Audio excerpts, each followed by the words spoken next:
also them coming in on the weekend. Would it be possible to see if that could be rescheduled, Ms. Ported, with the gentleman to sometime earlier? I don't know. I mean, are we gonna?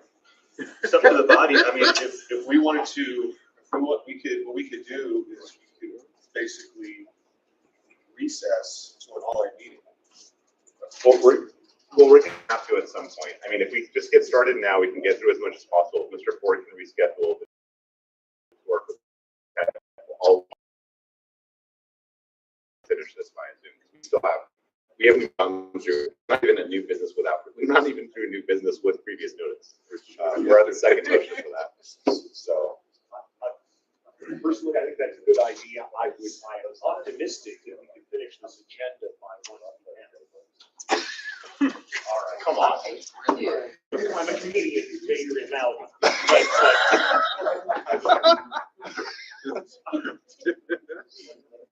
we saw how yesterday went. Come on, Mr. Redpath. Come on. That was very optimistic. Let's see how far we get, and if Mr. Ford can reschedule. The people running the hotel, literally all of them. Yes. Toss up to it. Come on, guys, come on. Let's play that. That last drink. Yeah, we're up for Mr. Malzahn. No, first. All right, so Would you like me to go for you while you're going? orders of the It's just 2 minutes. Well, you do have 2 hands. That works, right? So orders of the day are we have a tiebreaker for the bylaws committee that we have to address before we can get to the policy manual amendments we left off yesterday. So, Ms. Hartman, would you like to walk us through how we're gonna? Well, I'll say the 10 that were elected, it doesn't matter the vote counts because they're not ranked. But the alternates are ranked and there was a 4-way tie. So we need to select 2 of them in order of rank. So the 10 that were elected were Karen Ann Harlos, Chuck Moulton, Sylvia Arrowwood, Rob Latham, Andrew Colsty, Paul Darr, Kyle Davis, Data Logan, Amanda Griffiths, and Jeff Niels. The 4-way tie for the 2 alternate spots were Mike Lopez, Tom Roulette, Michael Seebeck, and Bryce Thon. So we need to, I have my 20-sided die, and we need to tie break. Mr. Redpath? I move that the tiebreaker be done by open vote when the secretary can get to it. Is there a second? A second. I have a point of order. Well, no, I withdraw. We can appoint alternates at any time. We had to do our 10 today. I mean, I'm somewhat facetious in that, but I would say sometime during this week, we should do this by open vote. It would have to be a 7-day ballot though per our bylaws, which is fine. Is that going to hamper the bylaws committee? No, we have the 10. We have the 10. I would move that this be conducted within the next week by vote. Using approval. Second. Any discussion on that? Any objection? We'll go to the vote. All right. Let's see if we can keep it. We're elected chair, chair. Look at that speed. Yeah, the LNC needs to elect the temporary chair.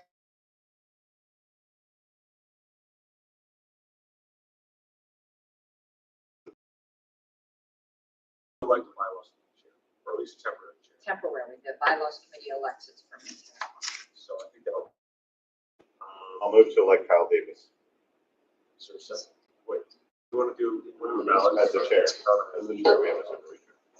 So yeah. To appoint nominations. I'll move to appoint Kyle Davis as chair of the bylaws, temporary chair of the bylaws. Does he want to do it?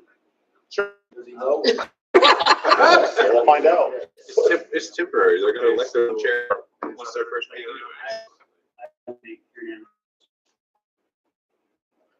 Kyle Davis. Any other nominations for the chair? On the 10 that were elected, Correct. did we get a notice of those in the email? We just read them out. You read them out? Yes. I just read them. Yeah. And the votes will be recorded in the minutes. if we could get them up on the screen, that would be really. I would have to type them out. If I could read them out. Gotcha. but- Yes. Sorry. Karen Ann Harlow, Chuck Moulton, Sylvia Arrowwood, Rob Latham, Andrew Kolsky, Paul Dar, Kyle Davis, Dana Logan, Amanda Griffiths, Jeff Neal. Thank you.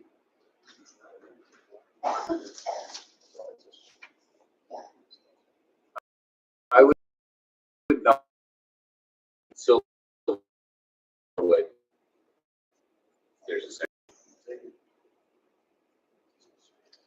Any other nominations? Go once, going twice, so 3 times, nominations closed. So we, Well, we do a approval already. So people raise hands, we count. And all right, so we'll do approval. So we'll start with Kyle Davis. Everyone who would like to nominate Kyle, please raise your hand. Great. For instance. 2, 5, 6, 7. For Karen Ann Harlow, raise your hand.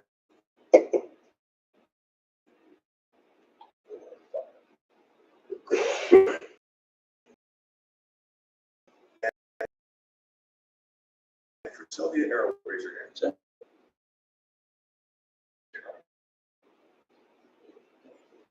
Chairman.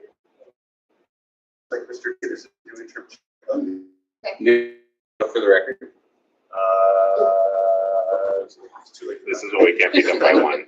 This is what I was. No, I don't think it would change. So, All right, so next on the agenda is the menu that we were on yesterday. Mr. Chairman, I think we're Yes. out of time on that. I would 60 minutes consideration of motions 2 through 9. So, any objection to 60 minutes? Hearing none. We'll move on to motion number 2. Objection to 60 minutes. Motion to the FSC. All right, so thank you, Mr. Chair. Common sense motion number 2. So we have, as you can see on this, oh, it's on the screen, just kidding. I'll just read it really quickly. So I will add subsection 9 to section 104, committee scope and responsibilities. This is the creation of a new subcommittee, Financial Standards Committee, otherwise known as FSC. The FS shall be informed of and approve all new expenditures under consideration to determine necessity, practicality, and state in the chair's discretion. This shall include, but not be limited to, transactions, agreements, or contracts being considered by the chair, the XD, the LNC, the executive committee, and any subcommittees, excluding those which fall under the purview of the EPCC or section 1.06, legal matters, subsection 2, authorization and management of lawsuits. The FSC thorough review of all bank statements, financial records, processes, and expenditures of the party on at least a monthly basis, but no later than on a quarterly basis. Focus shall be specific to cash disbursements, examining payees, evaluation of amounts to ensure consistency with authorized expenditures and adherence to the LNC's financial policies. This review shall be documented by the FSC. The FSC shall be available to the chair and to staff to discuss any of the aforementioned under consideration before such proposals are brought forward before the XD, Executive Committee, or LNC. Motions or a second? Oh, I'm sorry, and I will just add really quickly. So if this was adopted, because it would create a new subcommittee, there would be additional new language above the subsection 1 committee appointments, which would be adding a financial standards committee. The size would be 3 LNC members, one of which will be the LNC chair. So there would be an election of 2. The treasurer, I'm sorry. The chair would be ex officio, of course, and the member selection would be LNC. The chair selection would be determined by the committee. All motions or a second? Second. Would you like to speak your motion, Mr. Logan? No, I think it's very clear why this is necessary. The reasoning for sake of time, I would entertain any questions and discussion with the chair. Mr. Redpath, Mr. Thompson. Mr. Thompson. You may go first. I'll defer to you. No, Mr. Chairman. Pelican, yesterday you urged people to read all these, and I did. And I just want to point out, first of all, I just wanted to say that I am not opposed to a financial standards committee of some sort. All right, I think it's a good idea. Right, I think getting more people involved in the supervision of finances is not a bad idea. But I just want to point to the first sentence of the first paragraph. The FC shall be informed of and approve all new expenditures under consideration to determine their necessity, practicality, and feasibility in accordance with the LNC's current financial status, excluding the chair's discretionary fund. I mean, the way I interpret that is that if the executive director or someone on staff wants to buy $22 of office supplies on Amazon, they've got to get permission, the approval of the committee ahead of time. All new expenditures, that is, I think it's going to be extremely burdensome and could at times greatly slow down the work of our national office. I would also say that regarding the second paragraph, first sentence, the FS bank statements, financial records, processes, and expenditures of the party on at least a monthly basis, but no later than on a quarterly basis. Wait, what? I'm not sure. I think that's internally an internal contradiction. That's how it strikes me. On at least a monthly basis, but no later than a quarterly basis.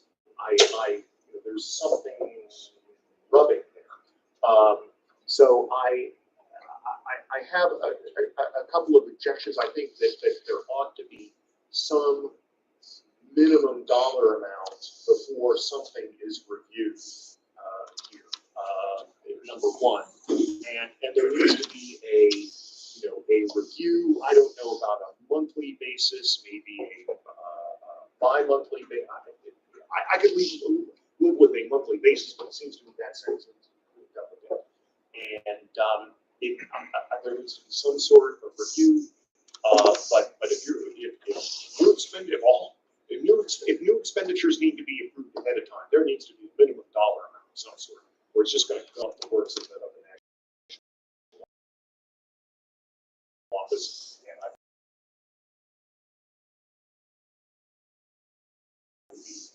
most interested in hearing the executive director on this as well. So I can speak to those, Mr. Chair. It would be helpful. Without objections. Thank you, Mr. Chair. So this is where we're at. We are in dire need of a check and balances system. I don't think that staff is going to be. So the way that this is envisioned to work, a lot of this language is pulled from the EPCC. The EPCC has a Teams chat. It's a confidential chat where everything happens in real time. So it's just like APRC. When they approve something, they do stuff in real time, right? And it's social media stuff that requires immediate attention. So people that are on this committee need to understand that you are going to be on all the time. So it doesn't gum up the works. But this is the reality of where we are financially. We need to make sure that all new expenditures are approved. We can't just do so willy-nilly anymore. I know that might be alarming to some people, but that's where we're at. And that's the reality that we need to come to terms with. As far as the monthly basis, but no later than a quarterly basis, we should be doing checks on all of this stuff on a monthly basis, but it should not exceed a quarterly basis. So that's what that. So we should be doing this at the very least once a quarter to see where we're at.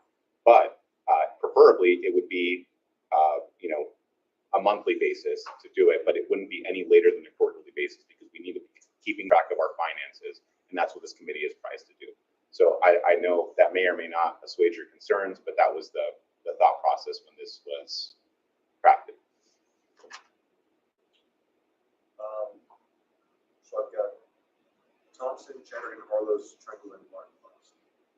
With the chairs, they just direct this directly through. Sure. Okay. Because that's where it's kind of going anyway. So a concern that I have on it is that I agree with the checks and balances, right? We definitely have issues there. I'm afraid that this check may be overreaching with it by having the committee have approval power. Because you could potentially have a committee that shuts down all purchasing, right? But I would argue that the issue we were having before wasn't so much the chair having authority to make a purchase, it was that we weren't informed about it. Would you be open to not having a committee do approval, but just having it so that they have to be, so defeats the purpose. So, I mean, Because I it don't would have still, to, it would still require the disclosure. well, right, but it doesn't, so if, you know, this isn't, again, so none of these motions are to disparage the current chair. I think we all know why these motions are put in place. So had someone else just said, it doesn't really do us a lot of good if the chair just buys $2,000 worth of, and now I'm telling you that I just spent $2,000 on Instacart. And so now we're informed that that money was spent, but the money is now gone. And it doesn't really prevent anything. So. But if you review it prior to execution. Well, right, and that's why it's approved. So it's like, do we need this expense? Is this something that's absolutely necessary? And that's the whole point of the whole thing. So I mean, we can be informed of it, but that doesn't mean that the money, like, do you see what I'm saying? Like, I understand what you're getting. I do see what you're saying. I think that's what I said. I think we should actually keep things. We're having lively conversation. It was a Oh, productive we- conversation, We but I haven't can see name this. called at all. No, I Not know, yet. but I can see this going on for some time, so I think it's probably the business of the body. Point of personal privilege, Yeah. I had said, I'd like to hear from the executive director on this, but she was out of the room. Now she's back in the room. And Without objection from the board, if that's okay. I just wanted to, my point was, I don't know if we were elsewhere in the room, and I just didn't see it. But that regarding this, the first sentence, first paragraph, the FSC shall be informed of and approve all new expenditures under consideration and determine their necessity, practicality, and feasibility in accordance with the LNC's current financial status, excluding the chair's discretionary fund. My question was, they're talking about approving the FSC approving all expenditures. New expenditures, new, that's key. New expenditures ahead of time. I'm concerned about, the example, $22 bought supplies bought on Amazon. You know, I mean, does this happen? Just like administratively, I think if perhaps there was a dollar amount assigned, you know, that we were, I apologize, I wasn't in here for the rest of the discussion, but those are my. You missed a great time. I moved to. Mr. Jeff. So, yeah, I will make some commentary as much in line with what we talked about, is this proposal is being pitched as a check and balance, but by the plain language listed here, this is not a check and a balance. This is to create a committee that will be placed superior to the LNC. It will empower a small number of individuals here to have absolute control over any expenditure of the party, as just described, and as would be reasonably considered as a nightmare to execute without gumming up all of our works. We talked with our presentation from Debbie earlier about aligning behind the board vision and building a trustful relationship. This is not a vision for the board that instills trust in operations. The way it's being sold is common sense, and I believe it was specifically stated that this had been endorsed by the staff, which does not appear to be the case. Is a dishonest presentation of what's going on here. Measures in this proposal don't serve as a check and balance. It empowers a small number of people to basically run this party by decreeing outside of the visibility of the whole board. None of us here are elected to run this party on a small committee of 2 to 3 people or 3 to 5 people. And if this passes this new committee. And I object to the consideration that we would delegate that level of power to something where this entire board was elected to oversee expenses and account for those things and to have say on those actions. To say that a committee of 3 individuals could override any decision of this board if they believe it's not necessary, practical, or feasible in accordance with the current financial status. So if those matters are there, that should be something that is brought before the LNC and put before the representatives that were elected to make those decisions by our body instead of trying to force this into a small number of people's hands or make those decisions outside of the accountability of this board. All right, next I got Carlos, followed by Tremblay, Martin, Voss, Malagon, and Gaskowski. Wait, Mr. Chair, there's a disingenuous nature here. I'm going to read the last sentence. I want to make sure we get everybody to speak, and then we can come back around, because I don't want to go back. These are the plain text wordings right on this resolution. President, these are the dead of this proposal. Mr. Chair, there was just a lot of. Thank you, and I'm gonna put my screen back on. I was actually looking to see if I could change my flight to accommodate the convention oversight committee schedule, and I can't, there was no flights. I did read this ahead of time, but sometimes hearing other points of view do assist. I share the same concern of approve. We're reducing a great deal of the authority of the LNC down to 3 people. And even though there's a good chance, let's be realistic with the makeup of the board, I probably would agree with those 3 people. But that's not what we were elected to do. I love the review. I love their analysis, but I think they need to then report to the LNC. And the LNC can make a disapproval. I don't have an amendment to make. This is another thing that I think that needs to go for. And I really don't appreciate the faces that are being made at my debate points. I've tried to be respectful to everybody. I think this needs to be recommitted to deal with this approval process, because the rest of it I think is fantastic. Never, it was already answered. Thank you, Mr. Chair. I would agree with the things that have already been said by Mr. Redpath, Mr. Chatterton, Ms. Harlos. Thank you guys for your comments. Also, thank you, Adrian, for working on this. Mr. Malagon. Mr. Malagon. Pardon. We're not friends. Cool, good to know. I wasn't sure. This is definitely good work, and I appreciate it. I share the concern that this would create a problem where a very small group of people would have just too much with the word approve, at least. But it seems like there's other issues, so maybe I could go ahead and move to kick this to committee, as Ms. Harlow suggested.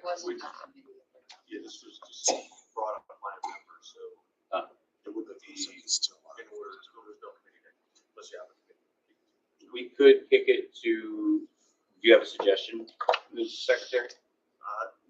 No, I think. Is there an appetite for division of this particular one? Can I just say that the last sentence says the FSC shall be available to the chair and to staff to discuss any of the aforementioned under consideration before such proposals are brought forward before the I'm going to XD reclaim my executive time committee and or the just, LNC. Mr. Chair, So Mr. Chairman. Let's keep it one person, the person who's speaking, and we'll go around. So, Thank you, Mr. Chair, Chairman. So hold on. So you're asking a question. There's no, that's not an option right now. So Thank you. Okay, I appreciate that. It seems like we've got to be careful not to become a bureaucratic, quagmire where to do simple things, it requires a bunch of people to be present and available who are not paid, who may or may not be reliable to those tasks in the future. And really it just usurps the board. So I would move at a minimum that we strike the word approve. If I could move to amend it, maybe that help the situation a little bit, because I'd love to see this review happen. I think we should know about what's going on, and it would be smart to have the chair submit those kinds of things before it happens, ideally. But the main thing is we just want to know, and that we have the power to approve or disapprove once we know about it. So hold on, before you get there, 'cause I think you're debating on a motion there. Are you Oh, making that I motion? apologize. You're correct. I'm out of order. Yeah, I would make the motion to strike the word approve. Is there a second? All right, you can speak to your motion. Go to you.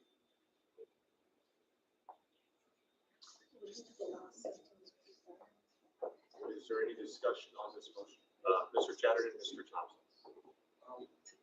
I would support the amendment. I think we would need to make some additional minor adjustments. I believe it was Mr. Redpath or Ms. Carlos's commentary about reviewing and providing feedback to the LNC to consider whether a thing should be, disallowed. I'm not. Would that maybe be remedied with shall be informed of, review, and give feedback to the LNC? All due expenditures under consideration to determine their necessity is written from there.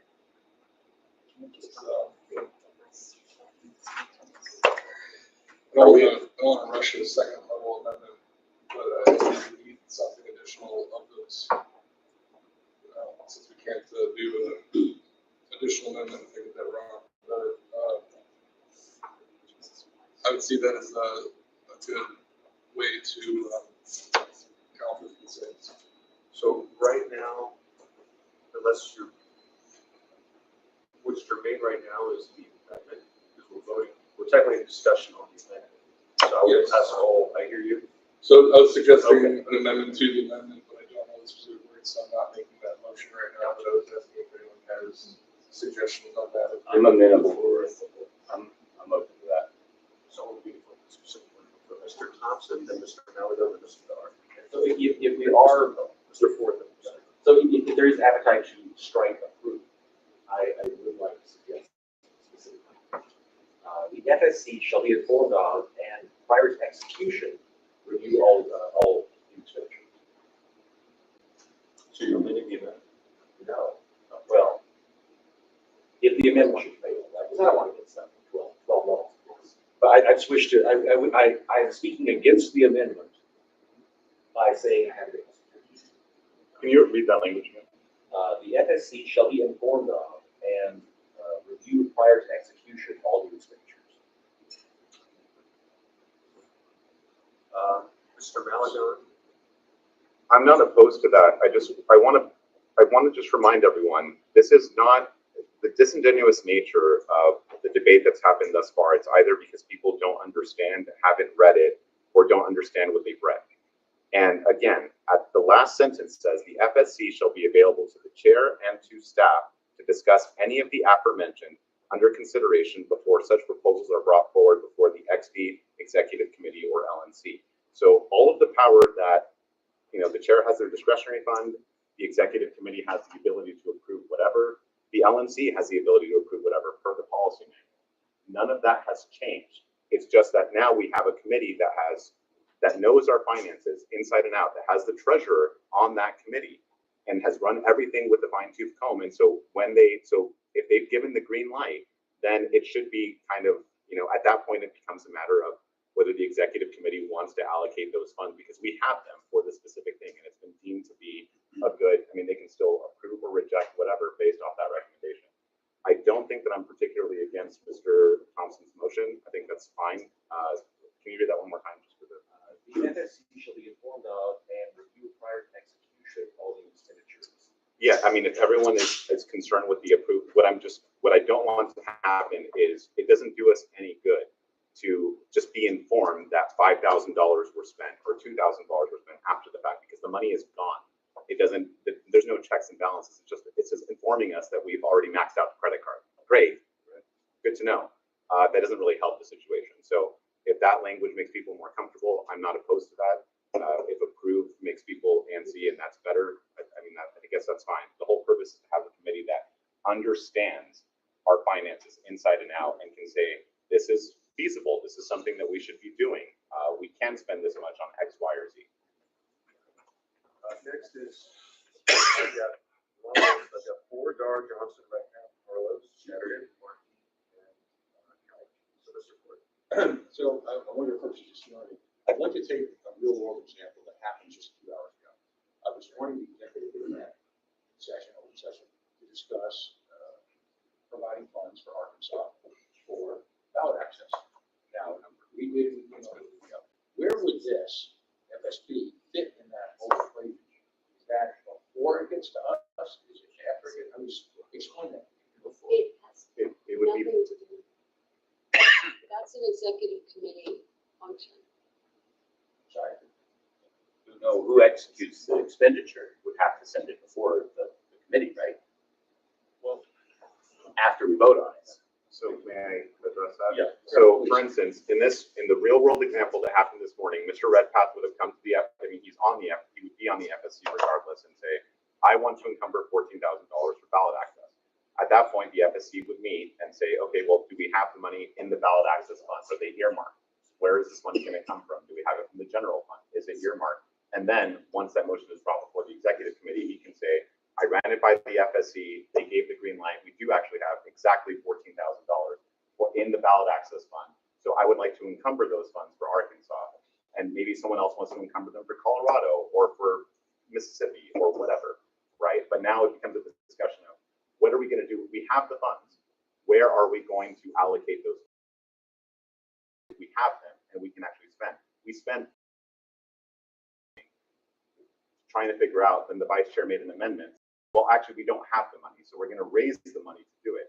This committee helps prevent any of that need for discussion or trying to figure out, do we have the money? What's going on? The FSC now knows that we have this money or don't have this money to execute this function. And, you know, if they don't approve it or there is no green light or whatever expenditure, then the XCOM has a right to know, or the LNC has a right to know, or whatever. We don't have this money. It doesn't exist. Right there. Okay, sir. So I'm going to paraphrase Tom Hanks. Big. I don't get it. And it's not, and again, all great ideas and discussion. But if in fact, the people who sit on the XCOM are ultimately going to be the ones who channel information back to the FSB, aren't we introducing just, so we have an XCOM that's fully enabled with all the people necessary to make that decision. So it's almost like we're screening for stuff that ultimately is going to be any question that is answered by the people on the committee who are doing. So I think we just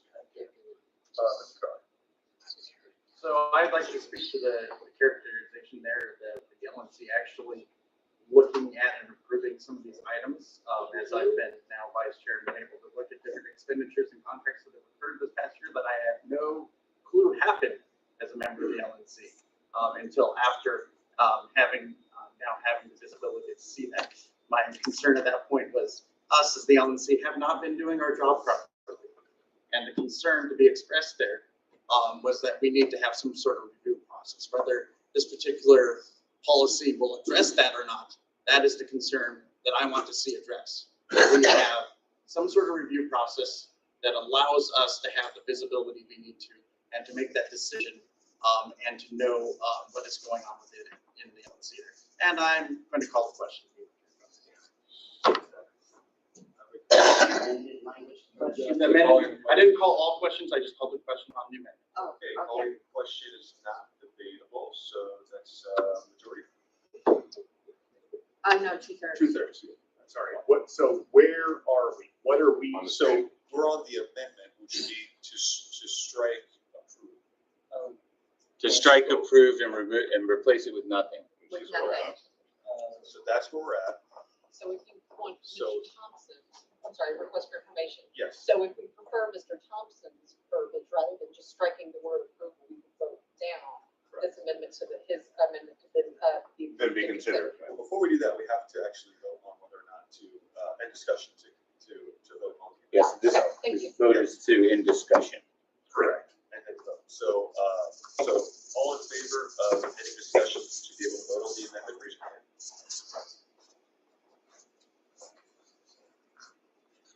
All opposed? All right, the ayes have it. We'll now move on to a vote for the amendment to strike approve. All in favor, raise your hand. All opposed?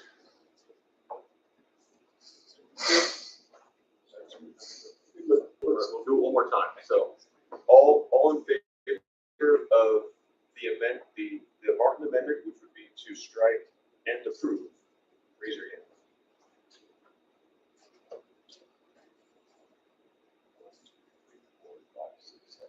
All opposed?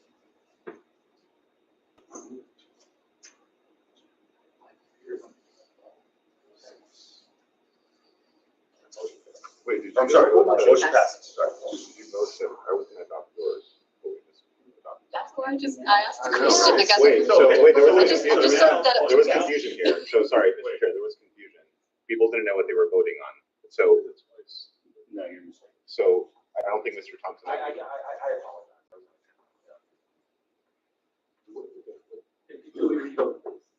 Without objection from the body, we can revote. Let's make sure everything is kosher. No, Everybody's- what, So- we have an option, where are we? I'm Okay. kind of lost as to our various All right, options. let's go back 2 steps. If everybody's cool with And that. I'll object to another, call another question. I think we've called it twice already. No, the No, question's been called. I Right. don't think that's divide the body and make it. Okay, so we called the question. I think there was some confusion on the prior vote, so I'm gonna call us back to that prior vote. So right now, we are on a vote for the Martin amendment, and his amendment to the main motion was to strike and approve. So if you vote yes. And replace it with nothing, And correct? replace with nothing.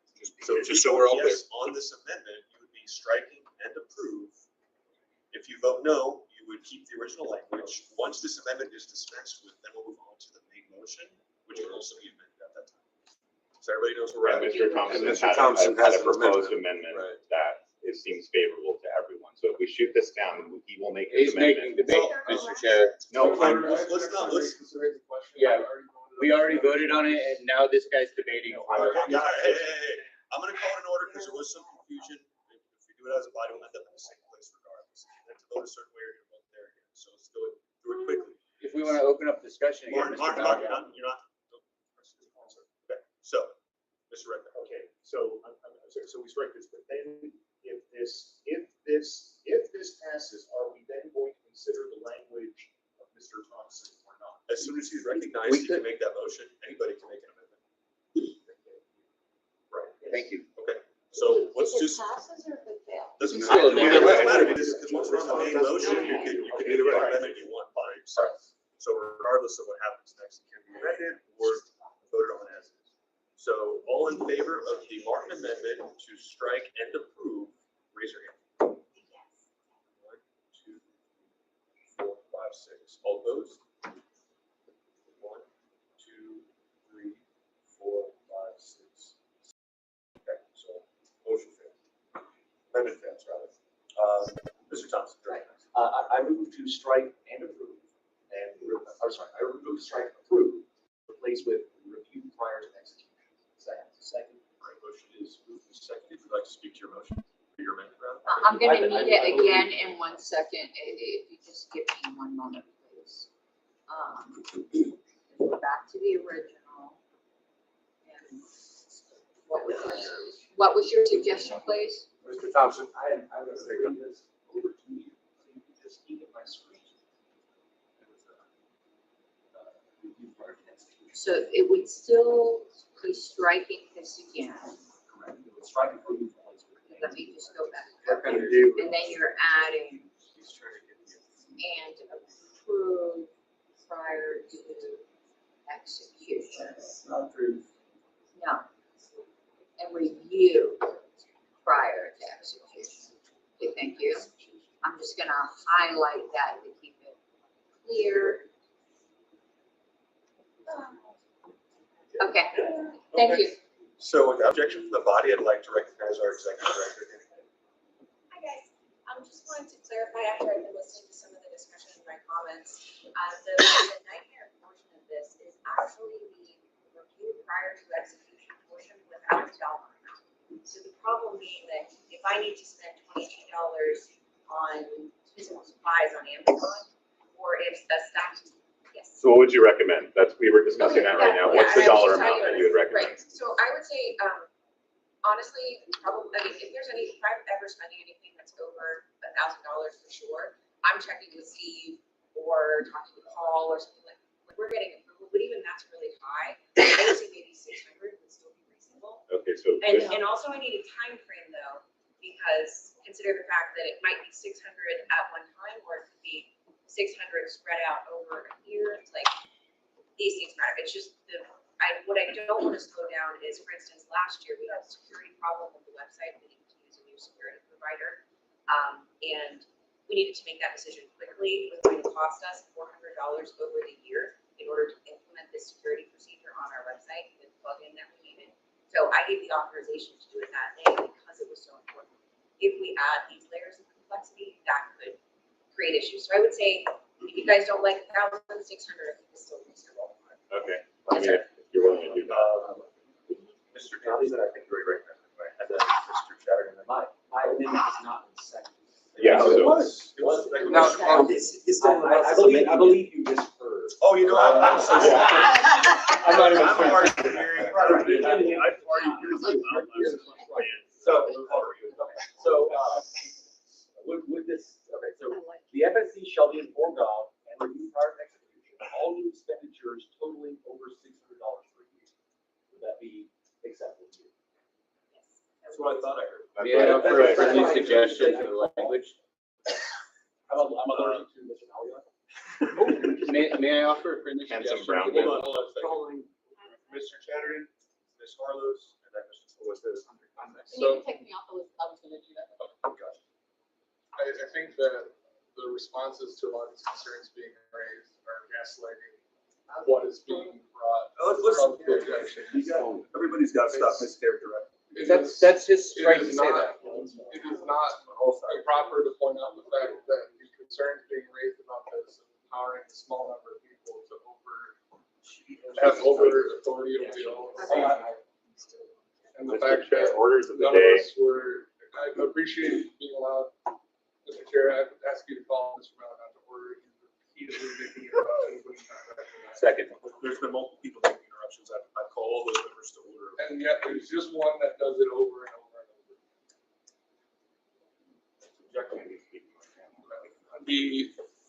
The issues that have been raised about this proposal, about turning the small committee over the entirety of the LNC who has been elected to make the decisions about financial expenditure of the party.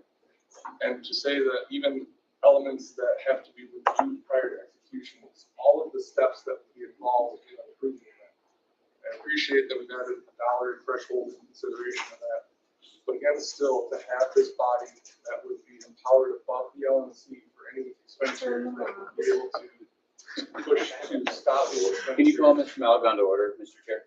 And I don't, what is he doing? He's being disruptive.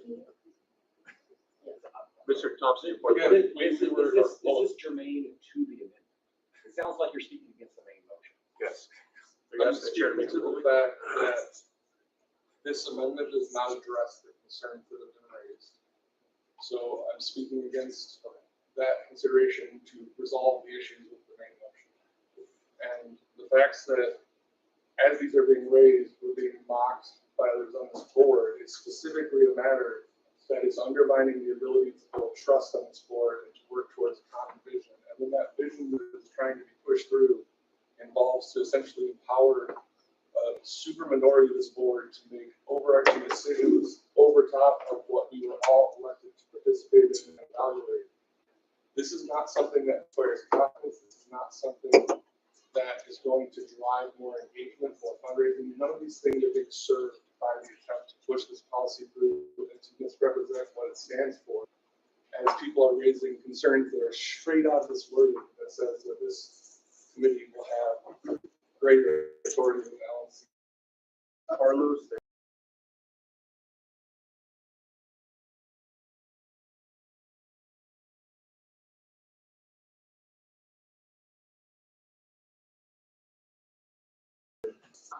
The amendment, I do think it layer of complexity. I just realized that this review of, and it's actually over $100 per expenditure, is already in the policy manual that the treasurer has to personally approve expenditures over $100. And officers, the technical word of officer being the chair, the secretary, treasurer, and vice chair, already have additional responsibilities.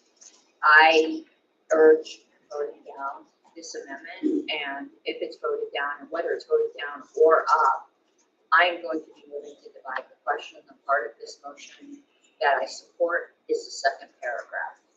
That is a committee that does a review and reports to the LNC, and the LNC can then take appropriate action. It doesn't empower a three-person committee. Point of Can we give information, a Mr. policy Chair. label site? Yeah, can the secretary please, as a point of information, can you put that on this, what you're referring to in the policy manual? Oh, I'll try to find it. Let me find it in the meantime, because I could be mistaken, Mr. Malagon, but I'm pretty sure. Let me find that. while you do, Mr. Ford. Yeah, for the purposes of this amendment, I wonder if those get a generation that, what is the definition of what is word is means? You review the definition of review. It strikes me further that the word review is nothing more than a substitute for approve. And so, yes, when my conversation the last day or two has always been to define specifically these phrases, because there's really so much room for interpretation. You may be completely honest in your eyes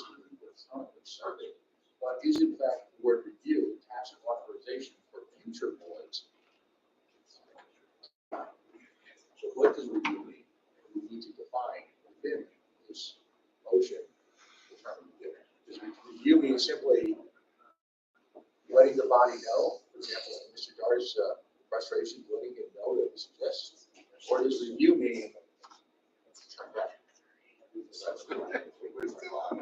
To answer Mr. Malagon's question, I had the dollar amount wrong, it was $200, but all expenditures shall be evidenced by receipts. The chair treasurer shall be required to approve and evidence by signing or email all expenses and expense account reimbursements in excess of $200 made to the executive director or LNC members. So it is limited. And it's, well, it's reimbursement. That Yeah. was the whole, so that was, because I vaguely remember that, but I remember that we discussed that. It was just key to reimbursement, Yeah. not to new expenditures. Apologies for my So over I thought I missed something. That's what I was confused. Thank But you. thank you. Just him, Scott. Well, I'm just wondering when the last time was that this board approved a new expenditure. I mean, I'm hearing that this is gonna usurp the board, but when did we approve an expenditure? We don't have, Except, Oh, that was you know, a good maybe one, you though. guys. and Maybe this would have stopped that. We approved Debbie Mason. I'm sorry, I shouldn't. Yes, Debbie Mason. But, apart from that, I mean, I don't think that this is going to replace the board's ability to vote on something. This is an intermediary step, and lots of boards have financial committees, finance committees. This is not a new thing. Next is Martin Dar, and then I believe Red Path Coward. Thank you, Mr. Chairman. My main concern right now is that our report told us to listen to our staff and take into account how this will affect their jobs. And we heard that basically this idea is a huge pain in the ass. It's not that we don't need a financial review committee. We need it, but it's the previous approval prior obligation that slows things down and makes us unable to respond. We need to trust the people that we hire and empower to do the jobs. And if we put handcuffs on them so they can't make expenditures unless they're asking for permission, I mean, look, yeah, set a threshold if necessary for prior approval. How much are you not comfortable with them spending before they need to come and get permission from somebody? And that's what we're talking about. I know, guys, I'm capable of making my own comments without your help. Thank you. I know you don't think that. Seriously. Mr. Chairman, I'm trying to give my remarks here, but Mr. Malagon is not being very respectful of this body. Thank you. I feel like if there's any prior obligation, this is going to just be really, really slow. It's unnecessary bureaucracy. It's exactly the kind of waste that we don't want. What I think we should do is put a time limit on it for how long it takes to disclose something. So like if within 1 week or within 3 days of the expenditure, we're notified, that really helps. And then if we have a dollar limit on how much they can do, which we're proposing right now, that kind of covers all the bases. You know, if we're really worried about someone, I don't think we need to worry that much about our staff, you know, going wild. That's not really the problem. The problem is we just need to know what's going on. This board needs to be informed. I like the idea and the concept here. I can see what they're trying to do, but I think they just mistakenly have put in too much restrictive power on this. And it makes it more of a threat, both to staff and to people on the board who want to know more, don't want their motions screened before they get to them, right? They want to be able to propose things and be taken seriously. I would honestly, if the member is amenable to it, it would be wonderful if we could look at, instead of prior to execution, do the review within a week. Give that committee time to actually do it, get a qualitative analysis on the spending, and then put a cap. Anything over this much requires. We already have that in our policy manual, and so it seems like this would kind of be a mistake to pass it as is. It probably just needs to work off of the existing policy manual, and that seems like a pain for our treasurer. If everything over $200, they're having to get prior permission for, right? That would be a lot of work burden that we'd be putting on him or whoever's on this committee. And for volunteers, it just doesn't make sense. That would be kind of my thing. If we had paid employees that were around the clock working on this, why not? we could budget everything and have everything already pre-approved, and then they could.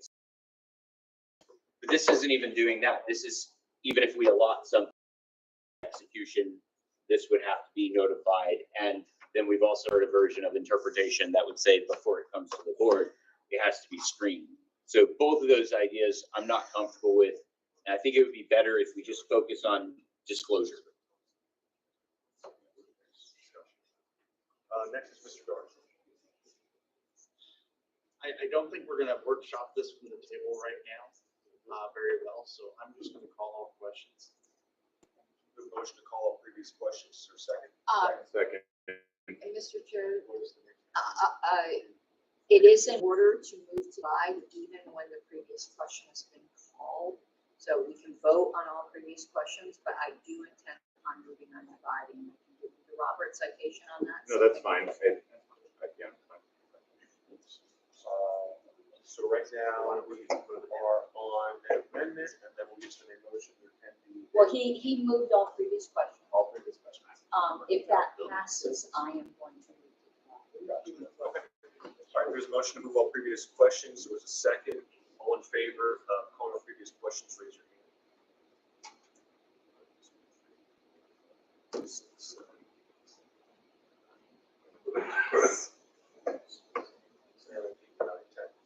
All right, all opposed, raise your hand. All right, motion to move all previous questions passes. We're now on the amendments. I'm moving to divide. It's in order when all, it is in order. The amendment motion? We have to wait for the main motion. And, If we call all these questions, we have to vote on these questions. no, But there order. is an exception in Roberts, but I will do it after, Okay. after the vote on the motion to Now, amend. Yes. Point of parliamentary inquiry. So if the secretary is going to move to divide the question, can we have them all be roll call votes? Or rather, should they all be roll call votes? It should be. Yes.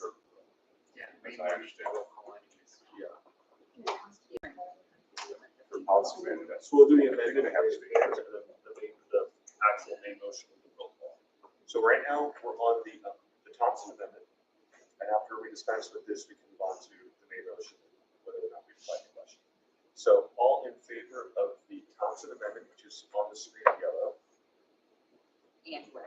and red, please raise your hand.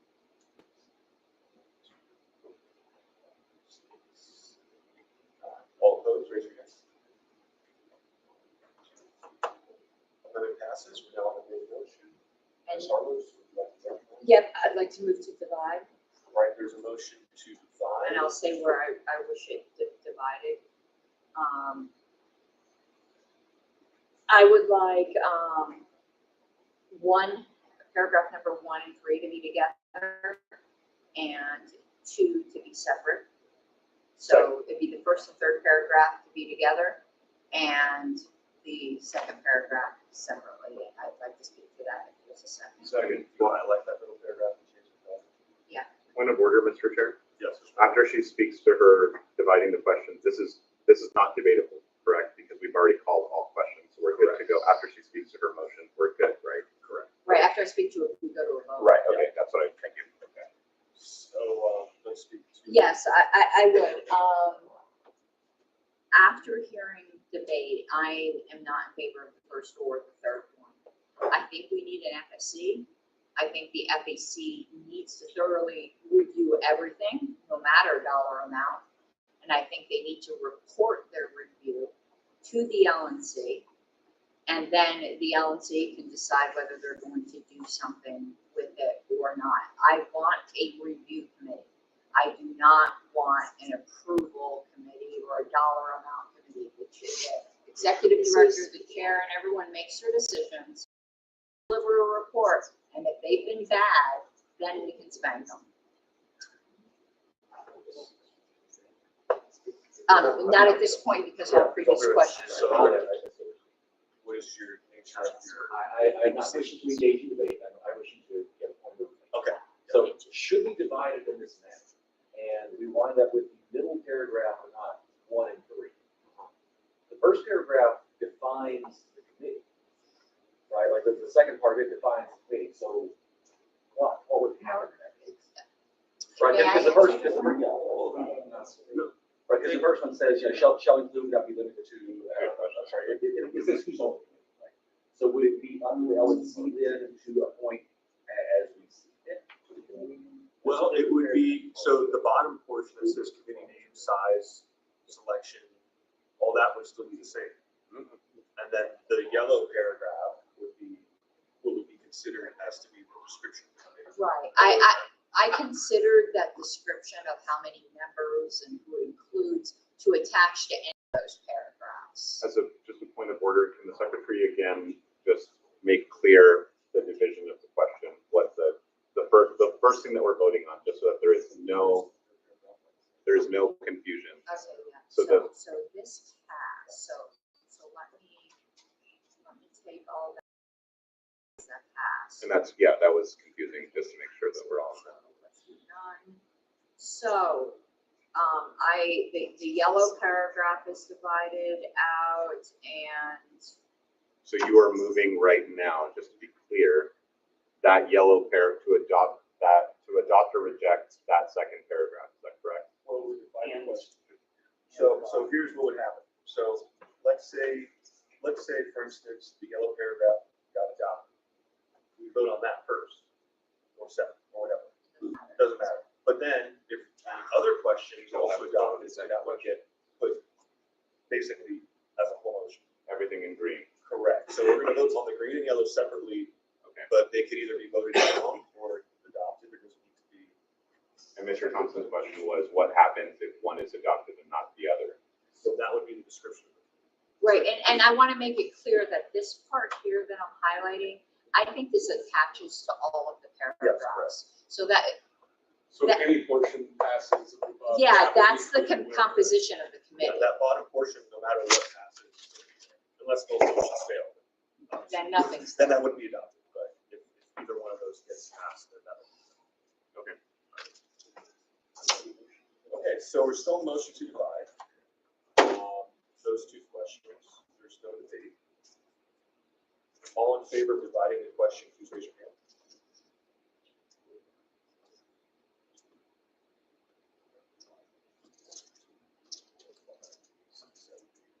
All opposed, raise your hand.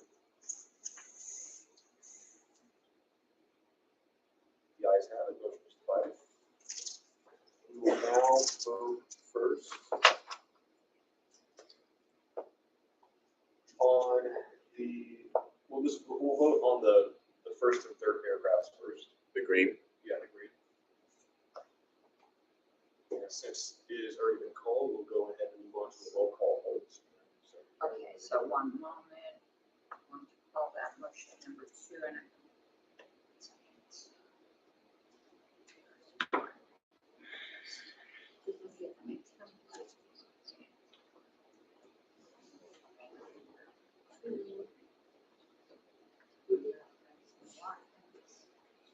sorry about that.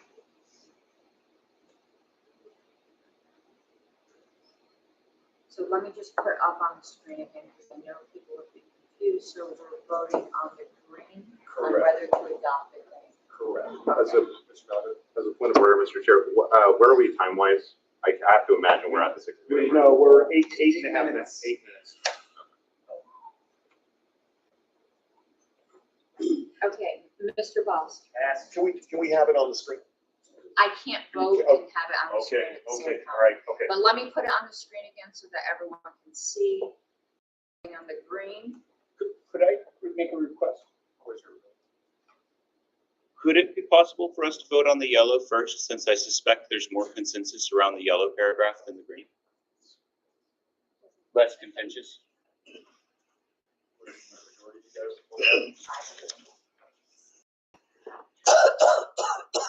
Up to the body. It doesn't matter. Yeah, let's just do it how we're doing it, because we're gonna have to do it. so we're doing green? Yeah. Okay, so we're voting on the green. Does anyone need to look at it further? One reading, please. You want to read it? Yeah. You want me to read it out loud? Please. Well, I have it right here. So the FEC shall be informed of and reviewed prior to execution all new expenditures under consideration totaling over $600 per year to determine their necessity, practicality, and feasibility in accordance with the LNC's current financial status, open paren, excluding the chair's discretionary fund, closed paren. This shall include, but not be limited to, transactions, agreements, or contracts being considered by the chair, the XD, the LNC, the executive committee, and any subcommittees, excluding those which fall under the purview of the EPCC or section 1.06, legal matters, subsection 2, authorization and management of lawsuits, and attached with that, the FEC shall be available to the chair and to staff to discuss any of the aforementioned under consideration before proposals are brought forward for the XD, executive committee, or LNC. Okay, everybody clear? Clear enough? Okay. Mr. Boss, Yes. Mr. Chatterton, No. Mr. Dar, Yes. Mr. Dempsey, What was that? He's not here. okay, Oh, okay. Mr. Ford, No. I am going to vote no. Ms. Halsey, Yes. Mr. Hirsch, Yes.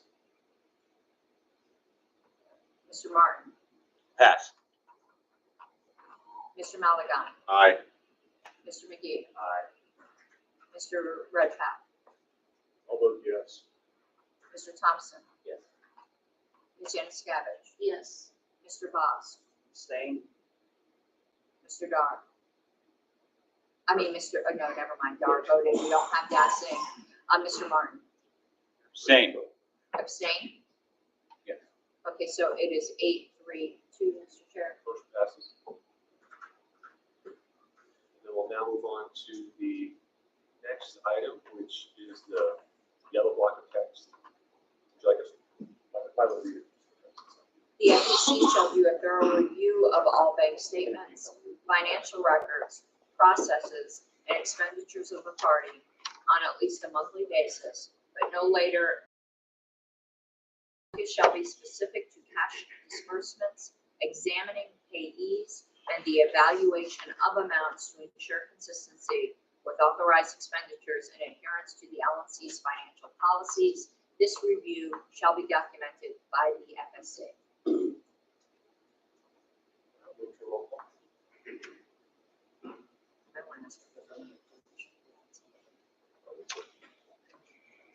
Is there objection to that action by anybody here? No. We have to do a roll call vote. By the Not way. to No, the we are. exemption. No. Not to the exemption. I mean, if there's no objection, then I would like to proceed. Yeah. I think we're unanimous. Yeah, I think that's pretty straightforward. Does anyone object to voting aye? I think we can just go. We can just call it. Is the roll call all yes? Well, as just a point of parliamentary part, or as a point of order, like, is it gonna, don't we need roll call votes for all these payments? You're supposed to, bylaws. You know what? Let's do I'm a actually roll- asking, I Let's really just do a don't. roll call vote, just in case, just in case it gets time saving, something happens later. It's called out yesterday. Mr. Boss, Yes. Mr. Chatterton, Yes. Mr. Dar, Yes. Mr. Ford. Yes. I will vote yes. Ms. Halsey, Yes. Mr. Hurd, Yes. Mr. Martin, Yes. Mr. Malagon, Aye. Mr. McGee, Aye. Mr. Redpath, Yes. Mr. Thompson, Yes. Ms. Januskevich. Yes. Mr. Chair, it's 13-0-0. Motion passes. Mr. Chatter? Point of privilege, but, we were just raising the concerns for policy manual amendments. I think yesterday when we considered the ECC amendment, we did not do a roll call. I'm wondering, is it possible to have maybe from the video, that could be recorded in the minutes to note that, or is there something that could be done in that regard? I've spoken with Mr. Chatterton on that. I think it's my personal opinion, not as parliamentarian, that a point of order would have had to have been raised at the time, but I am more than willing as secretary to note Mr. Chatterton's observation in the minutes and footnote. Okay. Fair. Sorry, the follow-up point of inquiry, Mr. Chair. So that does not invalidate anything that happened as far as that motion is concerned. I'm really into it. Okay. We already discussed it. All right, we only have a minute and 52 seconds left. I'm gonna move to extend time by, let's say, 3 hours. At this rate, is that enough? It's not gonna be enough. We're definitely gonna have to move to adjourn to a virtual meeting. If we're averaging an hour per motion. Let's do So- 30 hours. Next one's gonna take long. I think we can probably. Don't, dude, you just.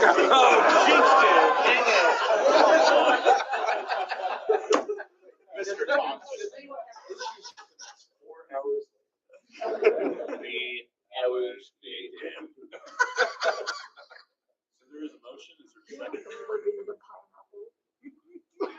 Second, you're sitting by 3 hours? Yes. There's a second, all right, is there any objection? Of course, there's an objection, so we're gonna go ahead and go to a vote on that. Mr. Malaga, motion to extend time for 3 hours. All in favor, raise your hand. Is this a serious vote? Yes.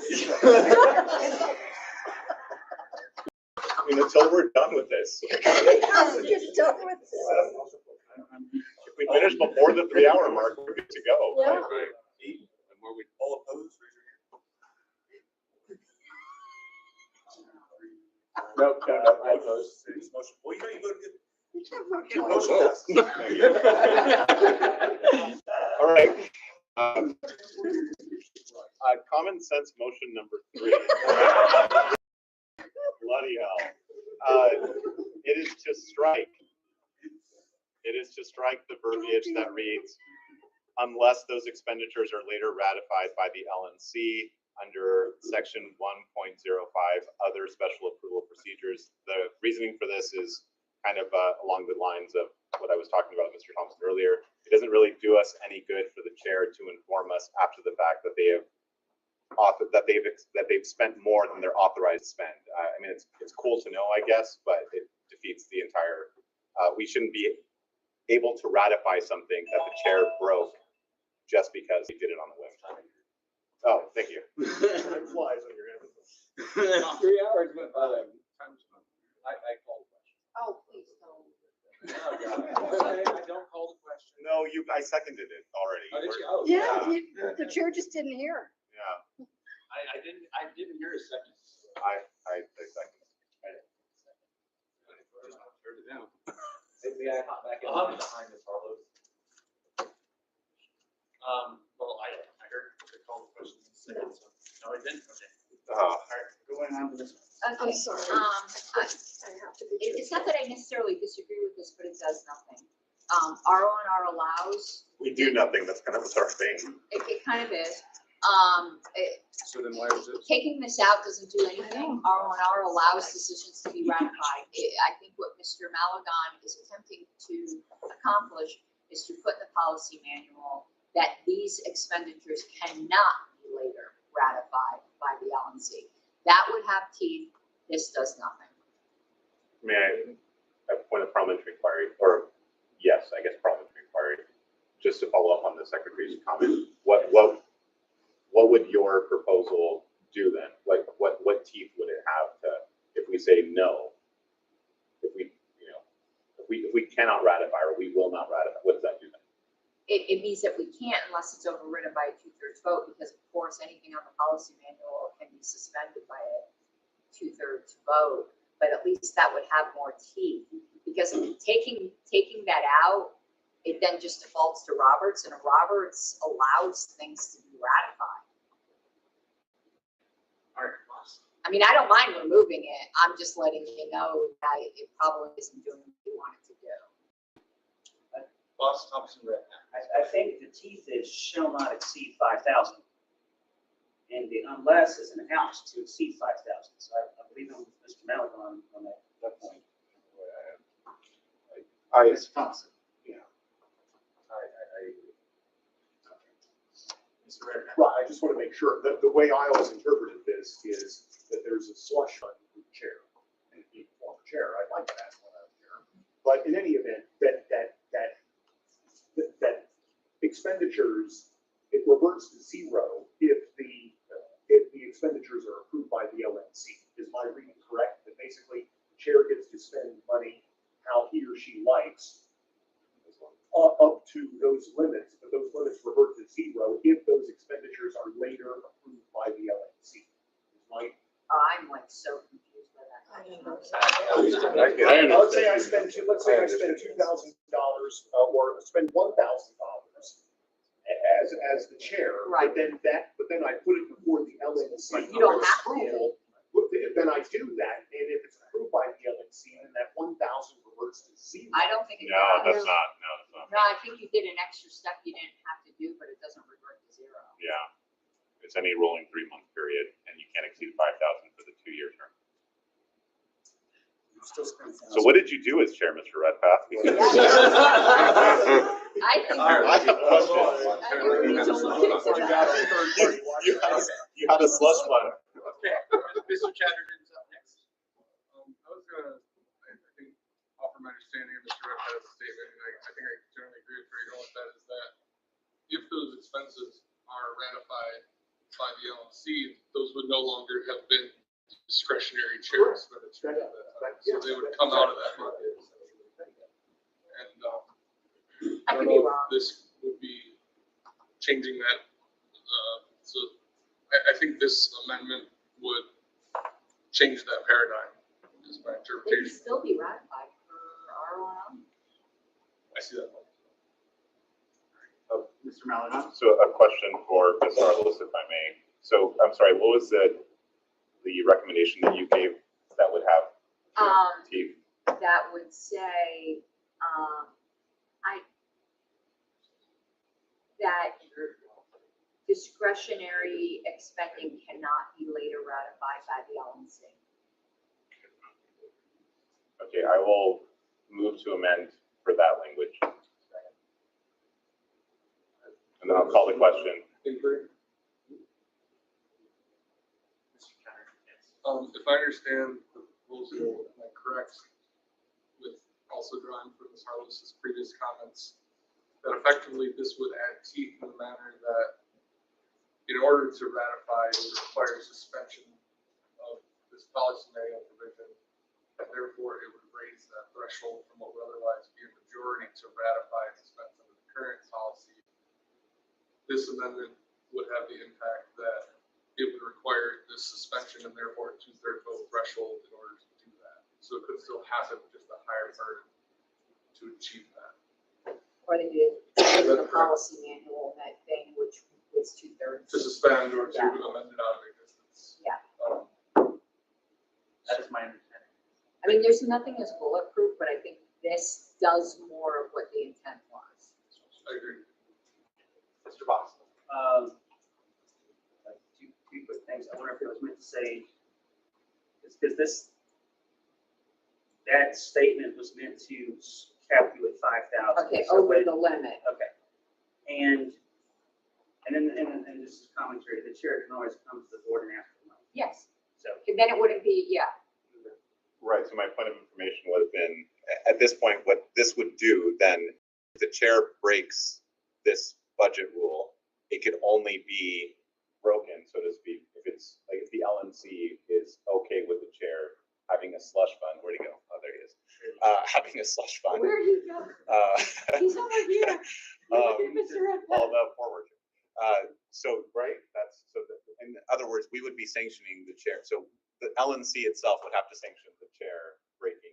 It would make it more obvious. to It would make it more membership. obvious to the membership that the board is approving the chair pulling a no-no. Or it could recognize that it was a genuine emergency. Sure, Um, that's not how it's gonna be and seen. what but- the ramifications would be, Yeah, if I may have the chair's indulgence, say that the chair thought there was a legitimate emergency and they wrote out a $5,000 check. They are taking the risk that the LNC will not override this, and whatever was above the $1,000 would have to come out of their own pocket. because then the lawsuit would be put in, or someone could do something like that. Okay, I mean, that's fine, so. I understand what you're saying, or I prefer it as it was originally.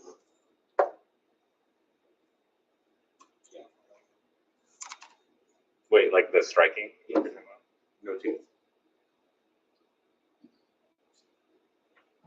I honestly think people would accomplish the same. I don't see it. I don't get it. I think it overcomes. Go ahead. Mr. Martin. I think it's really important that we don't, it would be better if this included language that distinguished between truly discretionary spending versus that spending which may be necessary and incidental to the job. The chair is someone we trust to make executive decisions. And that was the problem. Well, I mean, guys, making more cooks in the kitchen doesn't necessarily make the outcome better.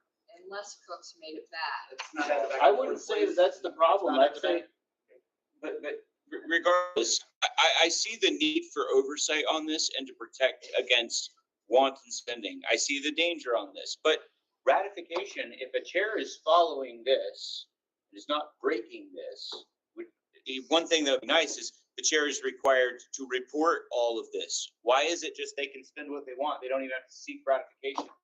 We should be looking at informing and transparency in this process rather than trying to put teeth on every silly regulation, right? This could work really well if the chair was required to report the spending, right? And then if the expenses are ratified as necessary business expenses, it should not be against the chair's ability to make further decisions. The LNC can not only ratify them, but can reset this amount if they deem it necessary. That would be how I would do it for my affiliate. I wouldn't want to bind the chair's hands so I couldn't react to a need that arose. On the other hand, I wouldn't want to give the next chair carte blanche to raid the accounts. Value. Orders now Chatterton, Thompson, Yanukovych, Hurlis. So I'd like to speak in favor of the amendment and if adopted of the proposal overall. I think that with this amendment, to maybe clarify what I believe is the case is that the policy manual will override Roberts where they contradict.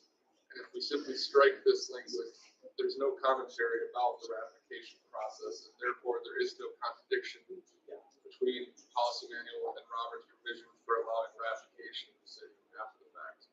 So if we want there to be a higher burden for that, essentially where we don't tie the hands of the chair if there is a real emergency that requires spending of those thresholds, but it does put onus on the chair to make sure that really is an emergency and that 2/3 of the board are going to agree with them. Otherwise, the board would be expected to seek those funds reimbursed if that wasn't agreed to be a true emergency justifying those cases. So if we want that to be a higher standard to provide an increased protection against inappropriate spending outside of the oversight, I think this amendment will help achieve that, and it will allow it to be a higher burden on exceeding these rules while still allowing flexibility that's necessary.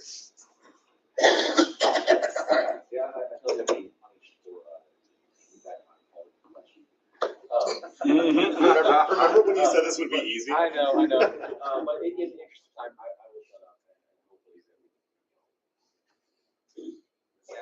Just, like to ask our executive director, how do we track discretionary funding? So we'll have to talk about that. But, I understand there's always a tension between not wanting to implement a policy that is really restrictive so that you can't get things done. And, the other end of that is like, no restrictions at all, do whatever. We don't have the luxury to be on this end of it. We right now have to be in a more restrictive posture.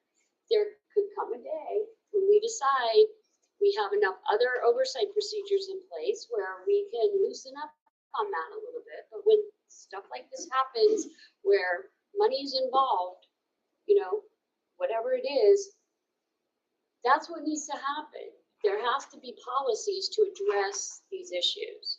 And that's what's happening here. And, if it doesn't work 6 months from now or whatever, then we can revisit it again. Point of inquiry.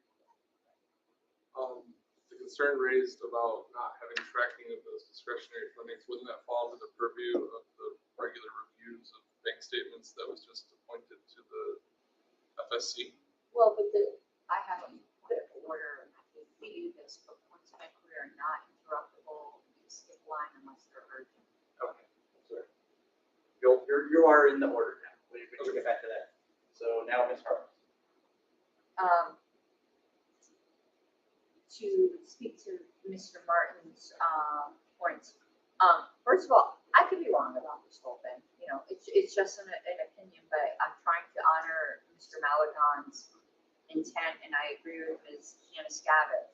I know some members of this body disagree, and I understand they disagree and respect. But my personal position is we're in a very, very bad position where we had a naughty chair. And we need to show our fiduciary duty to try to deal with it.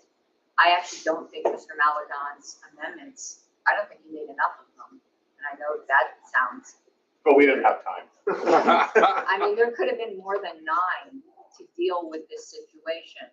And I'm understanding his intent, and all I'm trying to do is accomplish his intent. I could be wrong. I'm gonna vote for this either way, but I just think this honors his intent. Number 1, does this cover expenses at Club 11? that would be discretionary. And number 2, I think right now, I mean, I haven't had to use a discretionary fund, and as Hannah mentioned, there's not really a way to track it. And that might, I think. We're buying drinks. Oh, it was? No, so I think it is a little bit nebulous as to how the chair handles emergencies, because in some cases, and I'm just pointing this out to the board, because I could theoretically work with staff to get something done that's in the budget. So it's a little bit, I mean, I think this is a good idea. I think there should be limits to what the chair can make a discretionary fund for, and I think I'll work with Hannah to figure out a way to put that in the system where you can track it and report it. I think the chair should be able to report discretionary expenditures to the board. I think FSC will be able to see that, capture that, and be aware of that. So I think that's, I think it's good. Mr. Chatterton, back to you.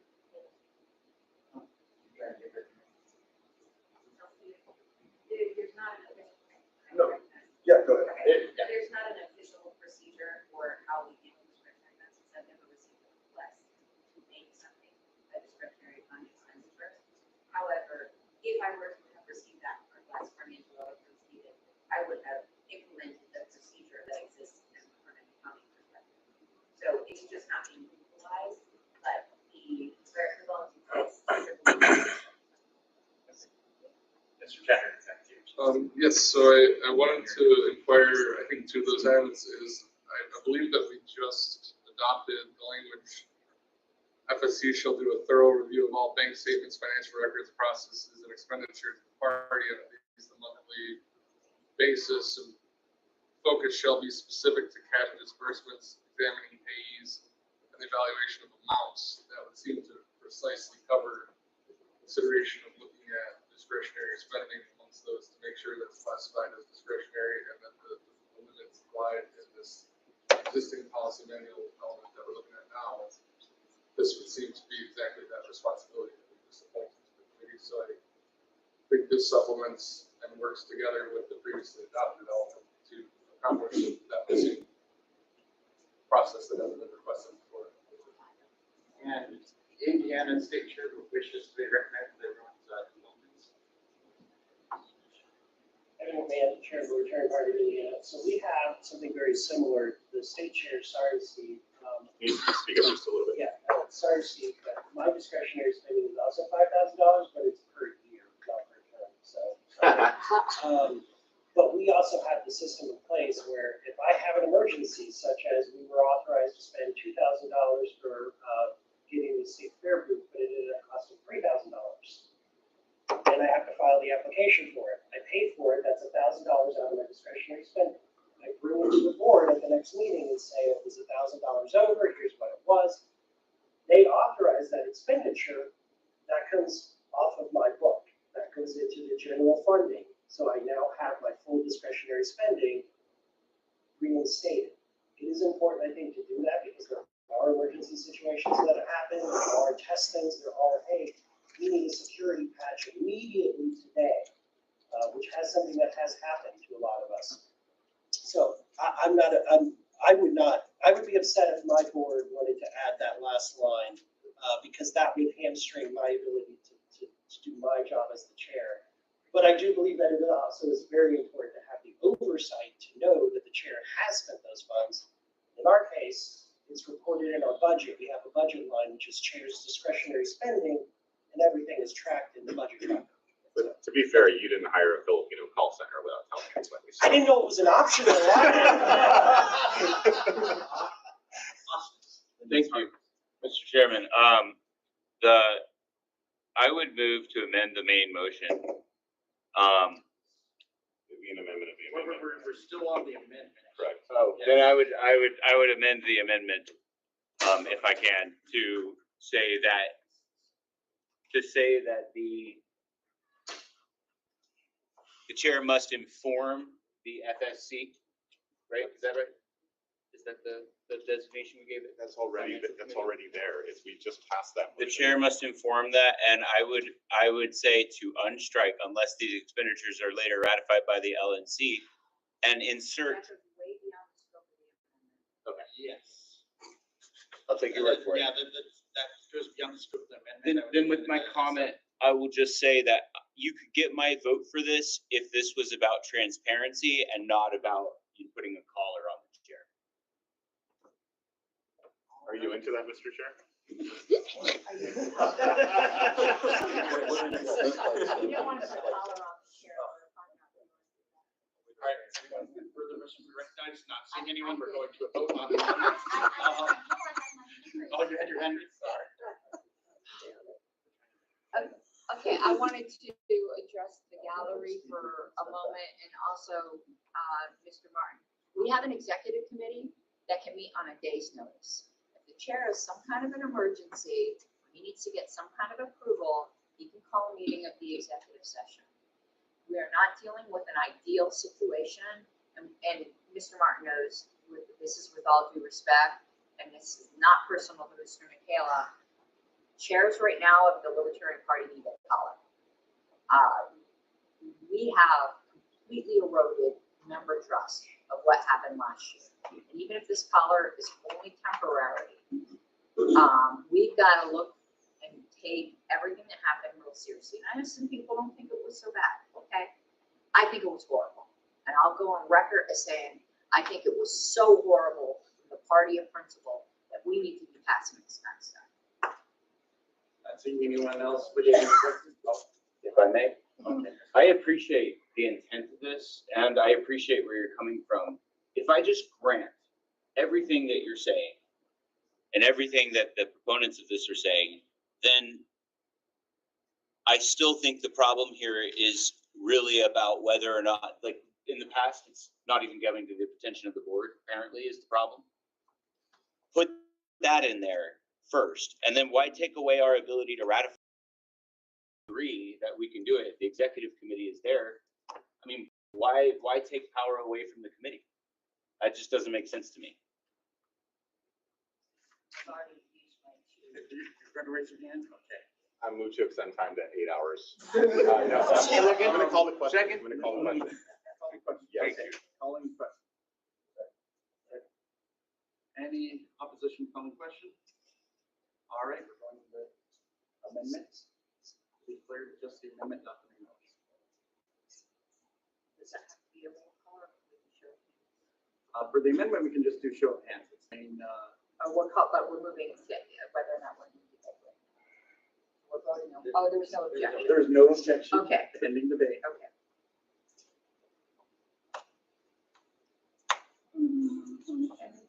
Sorry, I'm going. All right. Get some rest. Yes. So all in favor of the amendment, please raise your hand. All right. say five. All opposed to the amendment. 1, 2, 3, 4. 5. All right, let's do that again. I saw it. All right, to be clear, this is on the amendment. Which is the No, blue no, text. so the amendment added, so unless these expenditures are later ratified, we already deleted, and what would be added is discretionary spending over the limit cannot be later ratified. No, my amendment was to keep that deletion in and add that other sentence. Right. Yes. So it's the red. It's the red and blue text, that is what we're going to do. If that Go shall back become to the main motion. If it fails, the blue goes away and we are back to the red, Yes. just the red. So all those in favor of the blue text With the red text. with the red text, Stricken. raise your hand. With the red. With the red text. Yes.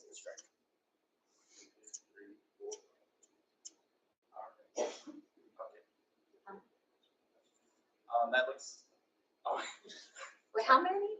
yeah, people raising their Okay, hands, so let's- keep your hands raised. If you're voting in favor, 1, 2, 3, Yeah, I know. I'm gonna withdraw that. 9, and no, here's 2. It's two of those. That was 9. All right, those not in Really bad. favor. raise your hands. That was None of this matters. 4 opposition. Any abstentions? You don't call for I should have abstained. Okay, don't call for them. abstaining, don't vote. Yeah, Yes, sir. yeah. He's paying attention. I definitely abstain. All right, back to the main motion. Any further discussion on the main motion? You called all questions. I did. They called this that question. No, I called all of them. You misheard. You All misheard. 9. All 9 of them, yes.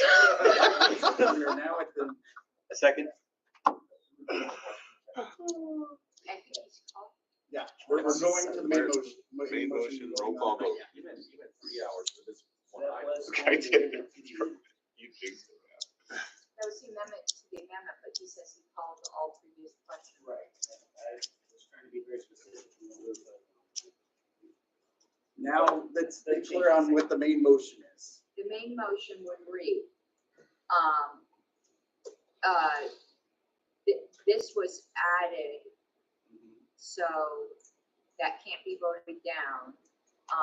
The main motion would read, the chair without consent of the executive committee is authorized to spend up to $1,000 in discretionary funds within any rolling 3-month period, the total of which cannot exceed $5,000 per term. Discretionary spending over the limit cannot be ratified by the LNC. If this gets voted down, it goes back to that prior language, which would say unless later ratified by the LNC. Okay. This one needs to be the roll call, doesn't it? Yes. Yes. So go ahead and do the roll call.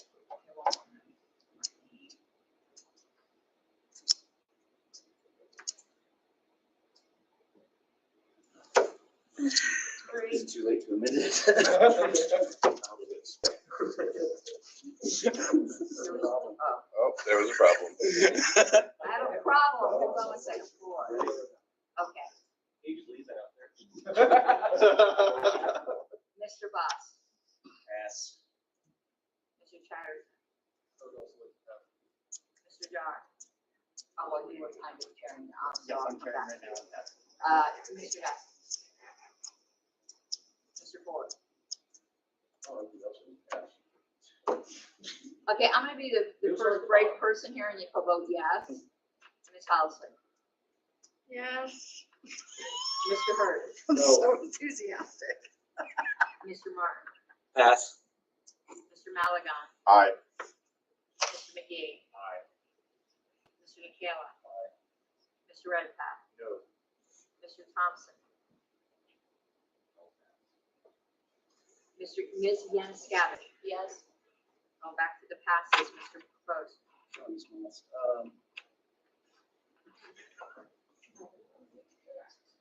Abstain. Mr. Chatterton, I think I'm with Wade, no. Mr. Dar. I'm still chair. Oh, so- sorry, dumb. I called me a dummy, not you. Mr. Ford, I'm going to abstain. Mr. Martin, No. Mr. Thompson. Okay, now I'm back to you, Mr. Dar. It is 6-5. Your vote would make a difference. My vote would make a difference if I voted against it. If you voted against it, it would fail. If you voted against it for it, it doesn't matter. And if I abstained, It doesn't matter. I'll just abstain. So it's 6-5. What is one for instance, a threshold 2/3 or majority? Oh, wait. Am I being dumb? Yeah, I am being dumb. So I think the motion fails regardless. Yeah, you are correct. Wait, it's a motion, it's a majority of the LNC? It's a Or 2/3. Wait, no, it's hold with on, previous hold on. notice. Or a majority of the entirety. But wait, is this a standing rule? Yeah, but there's standing rules in the policy manual and special rules of order. Is this a standing rule? Let's look at it.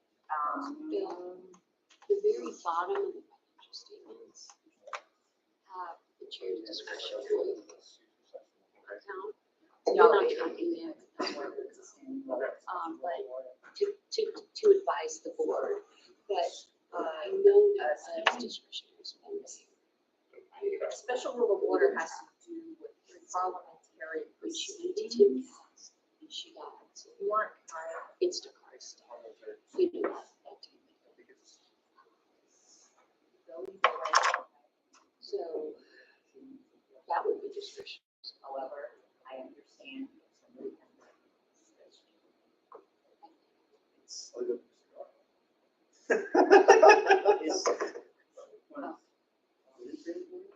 Is the majority of the entire LNC those present? No, it's the entire body. Entire body.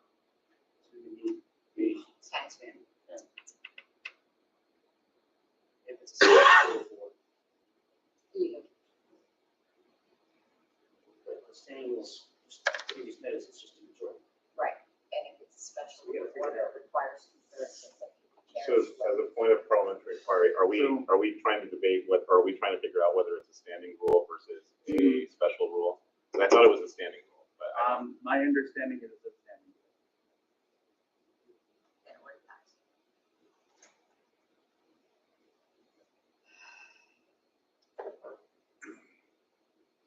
Then we're not. No, I'm trying to. Quick. None of this. Standing Your one, turn. it passed. That was the chair's ruling. Actually, that was kind of muted. Okay. Are we on common sense motion number 4? I believe that's the orders of the day. I move to extend another 3 hours. Thank you. For this one item. I move to extend this meeting for another week.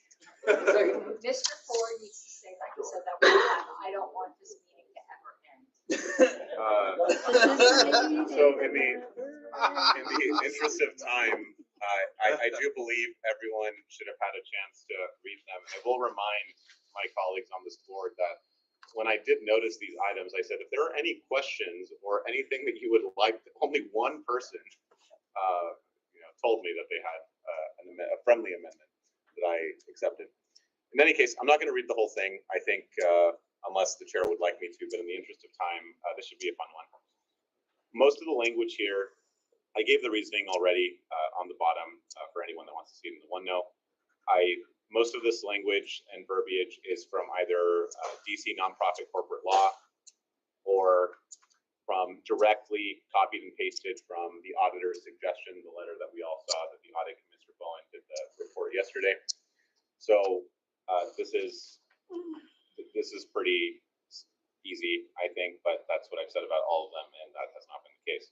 So yeah, that's where we're at. So I would move to adopt this common sense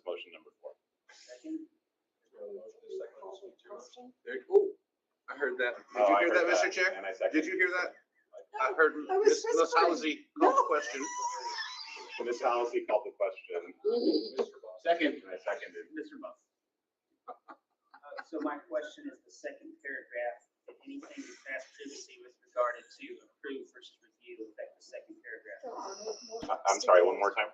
Did our earlier amendments to change approve to review affect the second paragraph? No, because this would still be, it's in excess of $3,000, so this would require written approval from the EPCC. And it was specifically as written approval because if it's something that, just like we have the EPCC Teams chat, the FSC would theoretically have a similar chat, just like the Convention Oversight Committee or any committee does.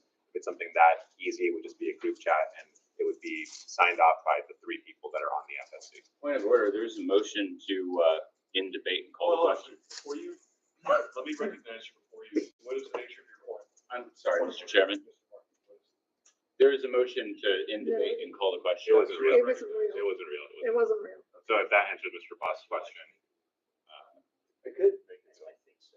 yeah, so it would still require that. Consistent across. And written would mean, it specifically didn't say email, it didn't say, carrier, it could be carrier pigeon, it could be Teams chat, it could be anything in writing that shows that, the chair was given an approval for this contract.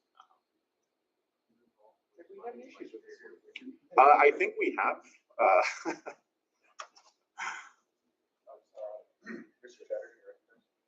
So I'd like to understand better the totality of the consideration. So I believe in our previous amendment, we had stated that anything in excess of $600 must be reviewed.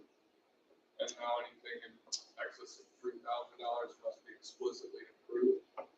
Is that essentially what that impact? The way I read it, it would have to be contract in excess of any contract in excess of $3,000 without written approval, either the majority of the EPCC or the FSC. So the way I read it, either of those 2 bodies could, if with majority, approve that contract. It's the difference between an expense and a contract. and I put, and specifically there, I said whichever committee is appropriate, depending on whichever. So this whole amendment, if you, the next common sense motion, number 5, would be to move this whole section from where it is under legal matters and move it to contracts. We have a special section for contracts in the PM because this is kind of all encompassing now. But, pass or fail, it would be to move this whole section to contracts so it's easily identifiable as such, because it's not strictly a legal matter anymore. We're talking about several things. And the $3,000 threshold was because, as we now know, bless whoever, bless you. No, I say whoever. So the $3,000 is because, we need to rein in our spending first and foremost, but also the Freedom Calls contract that none of us were aware existed was for, agreement. It wasn't really a contract. It was kind of just an agreement. It was in the amount of $4,200 per month. So it's kind of to rein that down and ensure that that doesn't happen again. All contract payments are expenses, but not all expenses are contract payments. Right?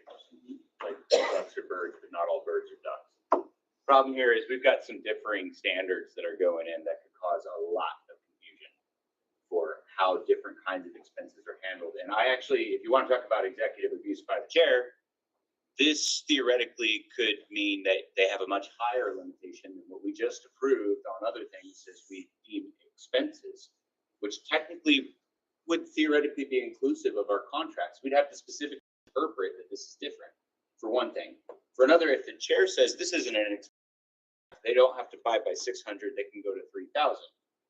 So, am I wrong? But yes, there are definition of contracts in the first paragraph. right. So the first paragraph covers contracts, agreements, transactions, remunerations, or modifications there too, which is strictly taken from DC nonprofit law. I would argue that the previous motion, the chair's discretionary fund, had more to do with unilateral expenses rather than expenses that go through.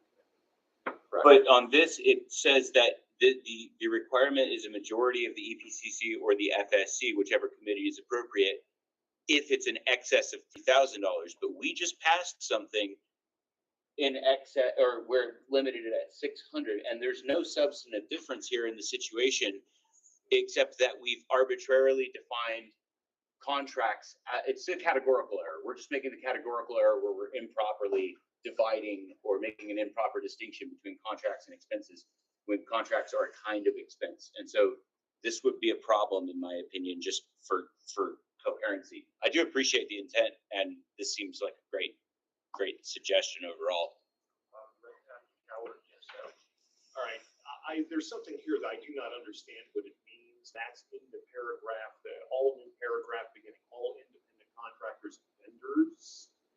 Okay, in the fourth line, there is a sentence that begins, all invoices shall be submitted within 2 weeks of the agreed upon terms of payment. I don't know what that means. Oh, I meant within, so that's a typo. So, yeah, you can take that out. That was just a typo. So the "and" shouldn't be there. So it should be submitted All within 2 weeks. invoices shall be submitted within 2 weeks of the agreed upon terms of payment. All right, Those will be I specific think to the the Michelle contract. will address that. So, right, so those would be terms that are laid out in the contract. And the reason the invoices have to be, we can't, because we have obviously, the fiscal year, when we close things out, sometimes this happened with the convention last year where certain contractor, or I'm sorry, there was a contract or an agreement of some kind for a particular speaker to come, and they didn't submit any sort of, we had to close out the year. So we needed them to submit whatever the reimbursement or whatever speaking fee they had prior to that, and they just didn't do it. But we can't go back, and I mean, it's just a huge pain in the ass to go back and refile and do that. Then we have to go through an FEC amendment, and it's a whole thing. So if you want to get paid, which most people do for goods and services, they should submit their invoices in a timely fashion. And the 2 weeks threshold was recommended by the executive director. That seemed reasonable, so that we didn't have to go back, and we know how much money we don't have on the books in real time. Yeah, so Mr. Martin's absolutely right. All contracts are expenses, but not all expenses are contracts. So what we did in the prior motion was really talking about ad hoc spending. So if we're looking at that, $600 limit, we're talking to just, kind of your onesie twosie expenses we're having. When we're talking about this motion, what we're talking about is actual contracts. So whether that be contractors who are actually being, employed, using my air quote, by the party, or perhaps we're talking contracts with vendors that the support is working with as part of the convention oversight. Kind of clarify that. So ad hoc versus we were actually doing. And I think Mr. Maligan already spoke to the 2 week thing. So I just wanted to provide clarity on that. So the intent here is to have more oversight over employment-related contracts as well as vendor-related contracts when we are making big ticket items, expenses for things like convention, and that we understand exactly when payment is supposed to be made for the terms of the contract, and we're tracking that in a real-time basis and being proactive rather than reactive. Does that help? That was very helpful. Thank you for the clarification. Right, yeah, I mean, a big difference is the first paragraph in terms of, a contract is a legally binding document. It's not like charging $600 to Amazon or whatever. So, and the document has to have these elements to it. It has to have the date, it has to outline the payment terms. It's got to be countersigned by both parties. There's certain elements that will require that triggers this. And the other issue here is that before it said all contracts are modifications thereto, so there wasn't a definition of a contract. It didn't require anything. So you could say, hey, it's not a contract, but I'm still going to pay them $15,000. Any of it, no matter what it is, it's a contract, has to be written, has to have these terms. So that's. Yes, I'll certainly work on these, but bring it again, when you say the agreed upon terms of payment, is that the same as saying the completion of the work? On the contract. Right, so those would be rather be outlined in the contract, which the ETCC or the FSC will have reviewed, or we either have a baseline for it, or we modify it. So speakers will have specific, for convention oversight, for instance, some speakers will have specific, not just terms of payment, but some of them may want to be reimbursed just for the room. others for travel and their room, some for travel, food, and room. Others will have a steam fee, some will not. So everyone is a little bit different. And so whatever the terms of those payments are in the contract that's drafted by the EPCC and approved, so it'd be based on those terms. So if they were going to get paid once they submit an invoice for, whether if it's a reimbursement, for instance, this wouldn't happen for conventions specifically, but let's say that they do something happen. This has happened in the past, actually. It happened in California. So they pay for the room on their own, they get their own flight, all of that kind of stuff, and then they request reimbursement. They would submit an invoice that says Southwest Airlines, $900, room 3 nights, $160 rate plus tax and fees, and whatever. They would submit documentation showing that that was the case. If they don't want reimbursement for any of that, then it wouldn't matter.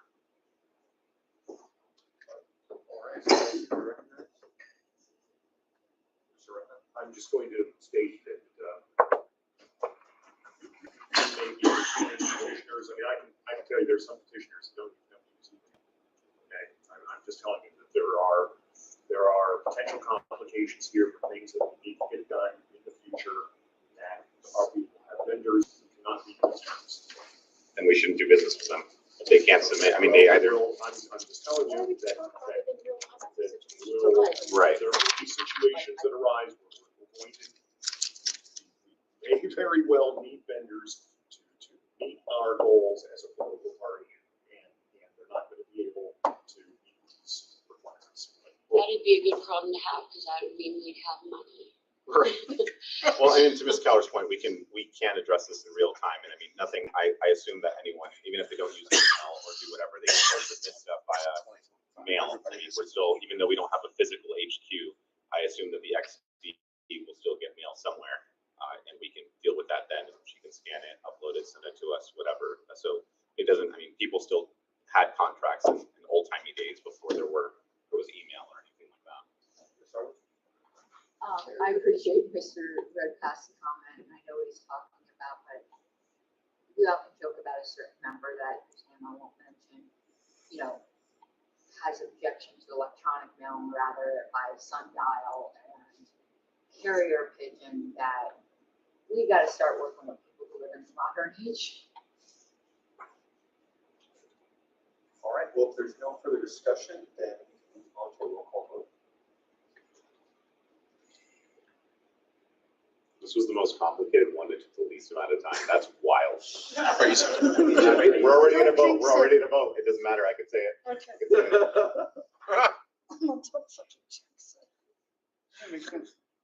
Mr. Boss, Yes. Mr. Chatterton,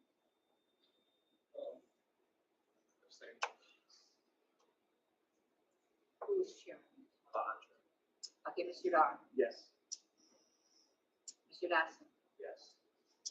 Mr. Ford, Yes. I will vote yes. Ms. Halson, Yes. Mr. Hirsch, Yes. Mr. Martin, Pass. Mr. Malagon, Aye. Mr. McGee, Aye. Mr. Redpath, Abstain. Mr. Thompson, Yes. Ms. Januskavich, Yes. Mr. Ford, Yes. Mr. Martin. Yes. The pass was, no other passes. The vote is 12-02. Motion passes. Now on the common sense motion number 5. No, this was super common sense motion, number 5, Mr. Chair. So this is to move that section.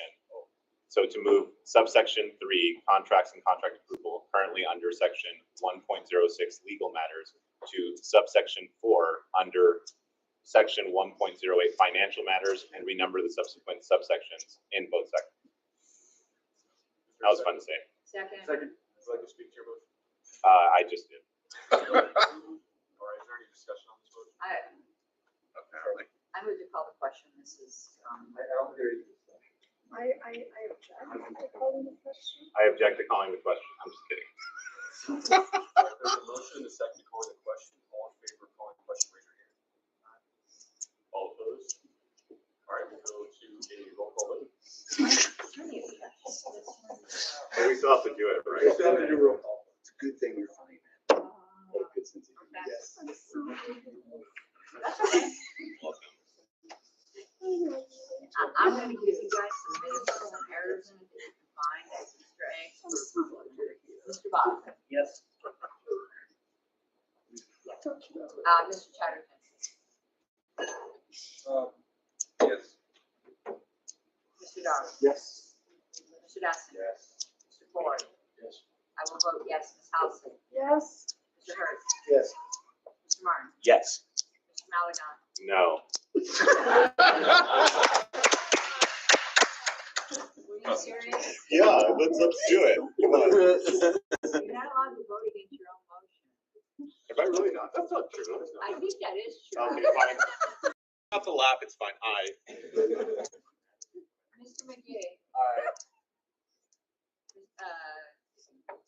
Mr. Redpath, Sure, why not? Mr. Thompson. Yes.